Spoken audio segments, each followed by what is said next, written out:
میلاد کیا ہے؟ میلاد شریف کہ جس میں افراد احباب جمع ہو کر قرآن بیان کریں، حدیثیں بیان کریں، واعظ و نصیحت کی باتیں بیان کریں، نبی پاک صلی اللہ علیہ وسلم کے اوصاف بیان کریں، آپ کی نعت مبارک نظم کے صورت میں، نثر کی صورت میں، یعنی نعتیں بھی ہوں، بیان بھی ہوں، یہ ساری چیزیں، اور پھر جو حسب استطاعت ہیں وہ اہتمام کر کے لوگ تقسیم کر دیتے ہیں نیاز کے طور پر، یہ ہے میلاد۔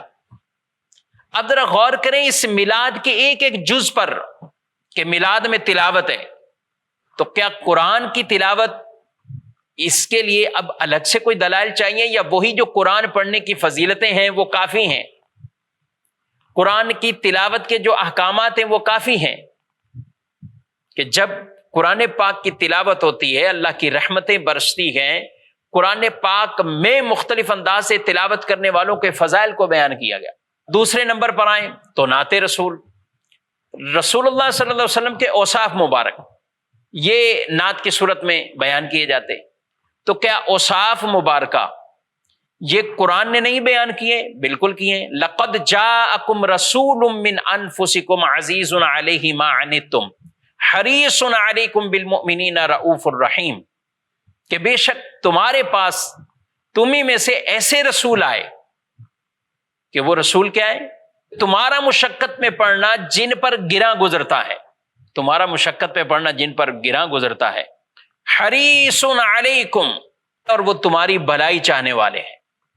حریص ہیں، چاہنے والے ہیں، کیا؟ تمہاری بھلائیوں کو چاہنے والے۔ بالمومنین رؤوف الرحیم، اور مومنوں پر مہربانی فرمانے والے ہیں، رحم فرمانے والے۔ تو اس آیت میں حضور علیہ السلام کی آمد کا ذکر ہوا، تو قرآن میں تو بیان کیا ہے، اب اسی کو کوئی اگر اس انداز سے بیان کر دیتا ہے تو کون سی اس میں وجہ ممانعت ہے؟ منع کرنے کی کون سی وجہ ہے؟ پھر دعائے خیر ہوئی، پھر اس کے بعد لنگر نیاز کا اہتمام ہوا، میلاد کمپلیٹ، میلاد ختم۔ جو کھانا کھلایا گیا، ایک عام آدمی کسی کو عام بلا سبب بھی کوئی کھانا کھلاتا ہے تو یہ وہ عمل ہے کہ جو جنت کو واجب کرنے والے عمل ہے، جن کی حدیثوں میں ترغیبات ہمیں ارشاد فرمائی گئی ہے۔ تو اس خوشی میں کوئی کھانا کھلاتا ہے تو کہاں سے اس کو ممانعت لائیں گے؟